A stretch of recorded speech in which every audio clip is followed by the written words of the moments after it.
What are some of your favourite stories, whether it's a personal story or something you've experienced?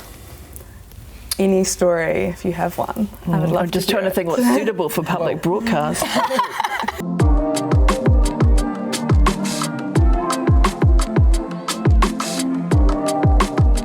Hi, I'm Matilda and I'm doing a Bachelor of Arts in Media, Film and Television and Sociology and a Certificate of Languages in Te Reo Māori. And today I'm here with some academics and I will be interviewing them, asking them some questions, and I will chuck it over to introduce yourselves.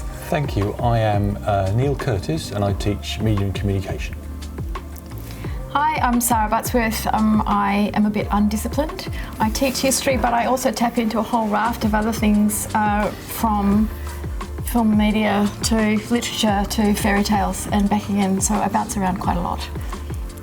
Kia ora, I'm Paula Morris, Ngāti Whātua, Ngāti Wai, Ngāti Manuhiri, and I teach creative writing within English and drama. Awesome. So you've touched on kind of creative writing and storytelling, and I was wondering how the subjects you teach, or if you wanted to take this one, how they allow you to kind of look into storytelling, or how students can look into storytelling. Well, if you think of storytelling as narrative, and it's something that many people have to use in both their academic careers and their work lives. So constructing an argument, telling a story, drawing out a narrative, it's really important, and you can learn that in many subjects within the Faculty of Arts. Obviously creative writing is one in which we really focus on the skills, the aspects of technique and craft around writing and around reading as well. Well, media is great for storytelling, of course, right? And the big thing for media is who's telling the story, right? That's a really important question.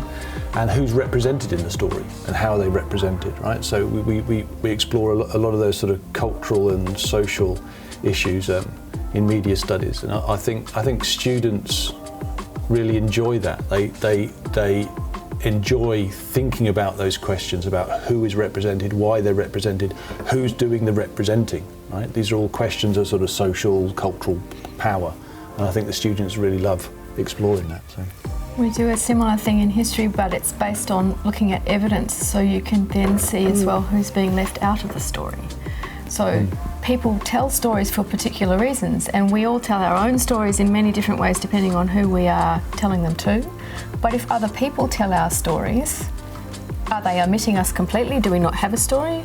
Are they telling it from an angle we wouldn't necessarily agree with? Has the story changed over time? What context is the story being told in? I think these are all really important questions in every facet of everybody's life, regardless of where they end up. Other than storytelling, which we've touched on, I was just wondering what other topics are you really passionate about teaching within your subjects that students might not expect when they come into it? It's kind of connected to storytelling, but in the second half of my Introduction to New Zealand History class, I run a role play game, and everybody becomes a person, and they have to become that person and renegotiate the treaty. Last year, there was an insurrection and background dealings, and the treaty got burnt to a crisp. Queen Victoria threw a tantrum and the students rewrote the treaty from scratch. And Māori got everything they wanted. Wow. I suppose we cover areas like advertising and social media, journalism, video games. We do courses on music. So there's a wide range of stuff beside the storytelling material. In English, people can study literature, theory, writing, so that might be Shakespeare, it might be contemporary global literature, it might, like for example, writing from the Caribbean, from throughout the Pacific. It might be Irish writing or ways of interpreting modernism. There's such a wide variety of different courses people can do depending on their interests. What do you guys enjoy most about teaching your subjects or your topics? Well, I've been known to sing to my students, but I don't actually enjoy it. As long as they do, that's all. Well, I'm not sure they do either, but it gets their attention. It's speaking to students that they may not have got to the degree yet, but that stories can start in different places for different people, and their beginning is just as important. But getting them to appreciate that everything they bring with them to the classroom is worthy of attention is actually one of the focuses of my history course in particular. Everything you bring with you is your history. And it's important, even if it hasn't been written about yet or spoken about yet, because there's a primacy on written evidence, which is unfortunate, but we're working on that. It's all important, and it all relates to the stories we tell about ourselves. I think picking up on that, I really enjoy the diversity of students we have at the University of Auckland. So I really enjoy teaching to a variety of people who might be very different ages, ethnicities, backgrounds, experiences, levels of education, whatever it is, because then you have a whole lot of different fresh perspectives and points of view in the room. And as Neil was saying, a lot of what we teach is about developing point of view, developing a way of understanding and exploring and investigating and interrogating the world. And that's something that is an enormous skill that will help you in all aspects of your life, from being a citizen to being an employee or to being an entrepreneur or to being a scientist or whatever it is you end up becoming. And I think that's one of the really great things about teaching, that engagement with a really wide variety of people. Yeah, and also for me, I think it's what the students can bring to me.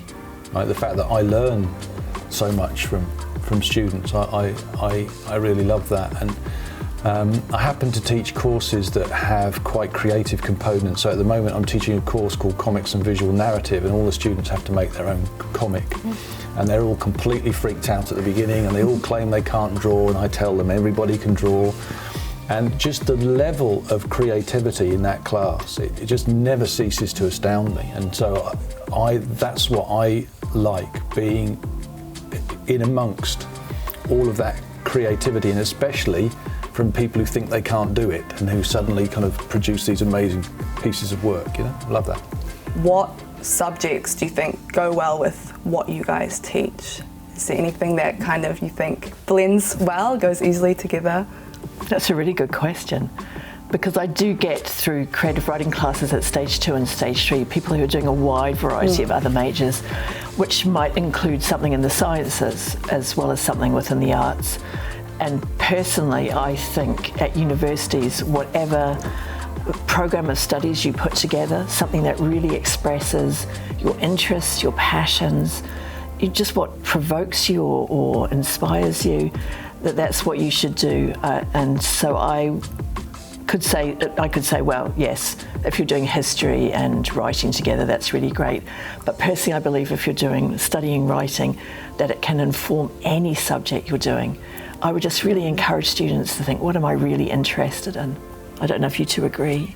Yeah, I totally agree with that. Yeah, I think I know that there are history courses offered to med students. I'm not involved with those, but I think those are really important to understand the context in which these things they're dealing with have come from.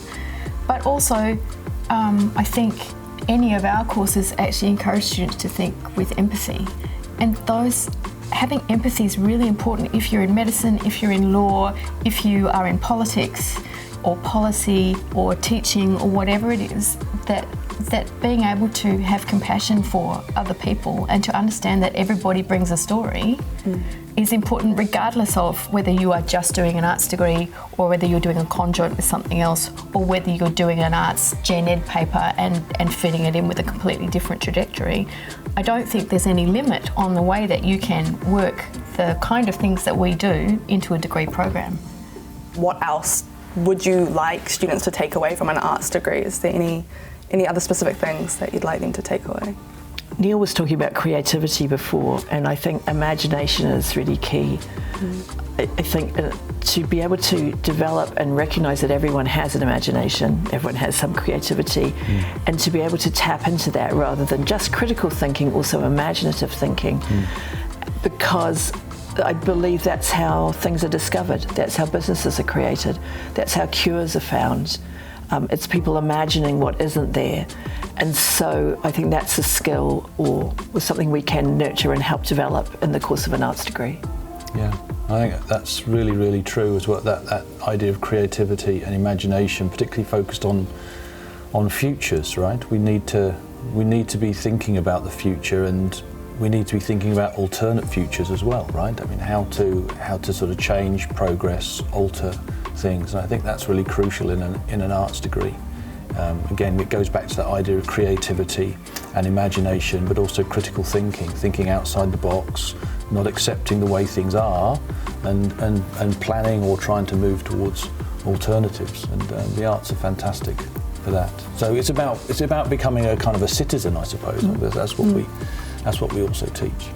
Yeah, and I guess speaking of the future, I'm not nearing the end of my degree, but time will come, and I'm not 100% sure what I want to do personally, but I was wondering what kind of fields and jobs you thought, or you have kind of think students in your fields you'd like them to see them go into, or that they're usually interested in, things like that. I have had students who become obviously published writers, publishing books. I have students who become physiotherapists. I have students who become bankers. I have students who go into politics. There's a huge variety of places people go, because our degree, I think, is about the individual and supporting the individual, stimulating the individual, challenging them, and actually hoping that our students leave with a really strong set of skills in reading, writing, critical thinking, imagining, that will take them wherever they want to go in life. I think as well, one of the things that came about as a result of COVID was the need to really focus on understanding sources of information. And long-form journalism, I wish, as a result, will have a much bigger resurgence because, and that taps into the link, I think, between journalism and history particularly, but also into policy and understanding how these policies progress and how to understand what it means when the Prime Minister and Dr. Ashley Bloomfield stand up there and give their umpteenth, whatever it is, about something that's changed in a millisecond. Not only what it means for you, but means group level, community level, broader social level, city level, nation level. Being able to understand that and interpret what is being said to you, but also the real need for clear and well-researched information, but also being able to recognise that, as opposed to down the rabbit hole, smoke the hookah with the caterpillar, conspiracy theory stuff that has unfortunately had a huge impact on some of the most vulnerable people in our society, and has been marshalled by people who should know better. And I think if you come through our degree programs, you do get some skills in being able to identify what's good information and what's not, but also how to produce good information. Thank you guys so much. That was really beautiful to hear your stories, and thank you for sharing your words and your wisdom today. Thank you. Thank you. Kia ora.